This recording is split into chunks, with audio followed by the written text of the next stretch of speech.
Disruption Books presents For All the People, Redeeming the Broken Promises of Modern Media and Reclaiming Our Civic Life by Michael Slaby.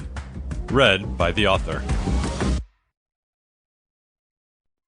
Forward. Our Story by Deval Patrick. My story began on the south side of Chicago.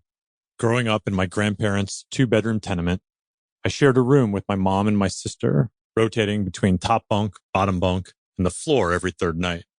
My grandmother told us we weren't poor, just broke, because broke is temporary.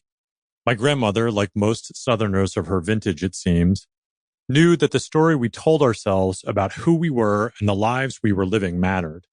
Poor, at least then, before America lapsed into associating poverty with the unrelated concept of fault, told a story about deprivation. Broke was about a state of affairs, not a state of being. It left room for aspiration and expectation. My grandmother meant for us to see ourselves in motion, becoming something, shaping our own future. Decades later, when I was governor of Massachusetts, the power of the stories we told each other were part of leadership. In the wake of the Boston Marathon bombing in 2013, for example, telling the stories of the many acts of kindness done by residents for runners, visitors, and other strangers seemed to inspire more of the same. Individual generosity and grace took on a value as important as the work of first responders and medical professionals.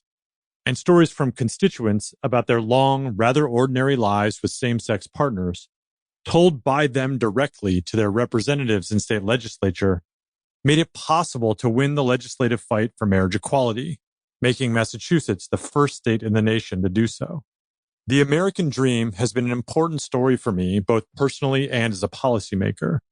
It speaks to our ability to imagine a better way for ourselves and our families, and to reach for it. In my hearing and telling, it evokes a sense of community, where we share in each other's striving. It is unifying. For those of us governing through the Great Recession, restoring the American dream was the goal we shared as a nation. It was the reason for the choices and the public investments we made. Sadly, like too many of our shared stories in recent years, the American dream has been hijacked by unhealthy trends in media. Michael Slaby has been thinking about the impact of the stories we tell one another since his days as a leader on the 2008 presidential campaign of Barack Obama, where he was one of the geniuses behind the campaign's then revolutionary digital strategy. When I first came to know him, his storytelling, like his candidates, spoke a promising and inclusive language about enabling the unseen and unheard to be seen and heard at last. Sample complete. Ready to continue?